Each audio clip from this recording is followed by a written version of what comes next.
Hi, this is Jason Fielder with the Daily Forex Report for September 15th.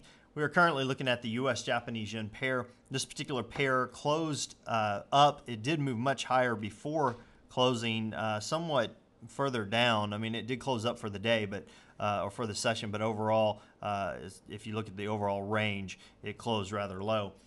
We are looking for this pair to continue to have a bias to the downside, but currently moving sideways. Look for this pair to potentially move as high as 92.16, possibly as low as 90.14.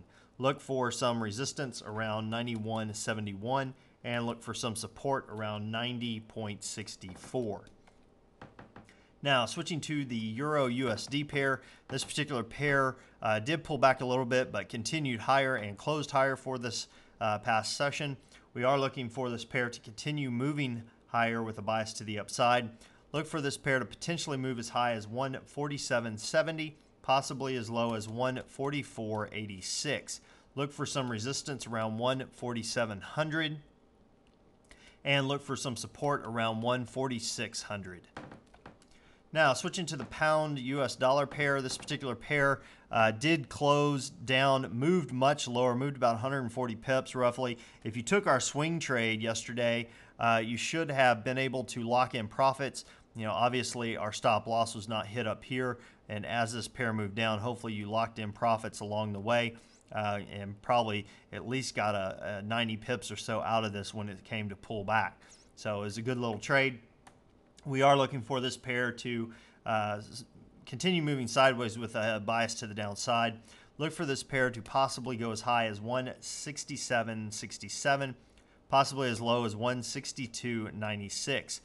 Look for some resistance around 165.75 and look for some support around 164.00.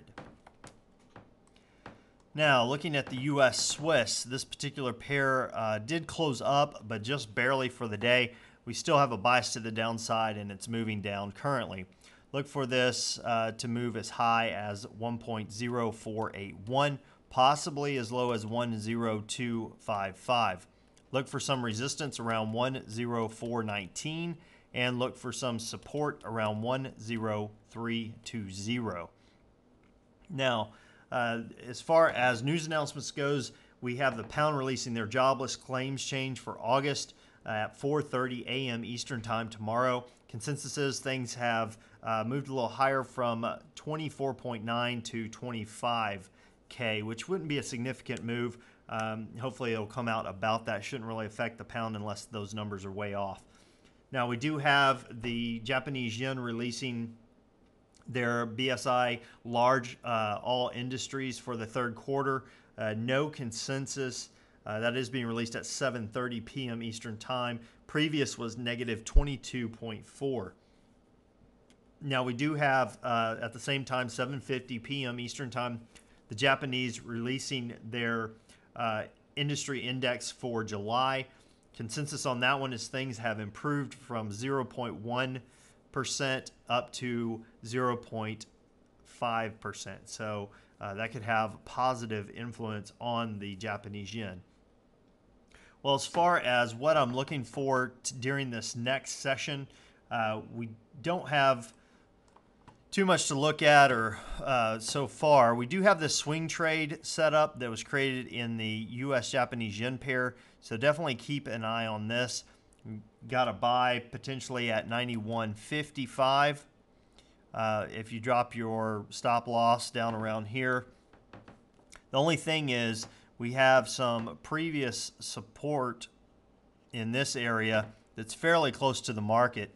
I don't know if you want to go ahead and take this trade due to that. I mean, we're looking at a 60 pip move till we hit the previous support that would now be resistance, and yet we're risking around 130. So I don't think that's really a good risk to reward. If we knew it was going to continue higher, it might be, but you know, to have your first area of support hit so quick, you know, you could, I guess, when it goes to that point, go ahead and go to break even. But the upside potential, I just don't see it going back up to the 93 level just yet. So that's definitely something to consider. But if you are going to take this trade, look for a breakout.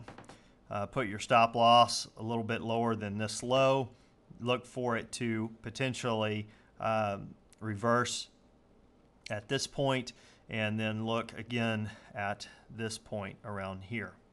Well, that about does it for today. Until next time, this is Jason Fielder. Good trading.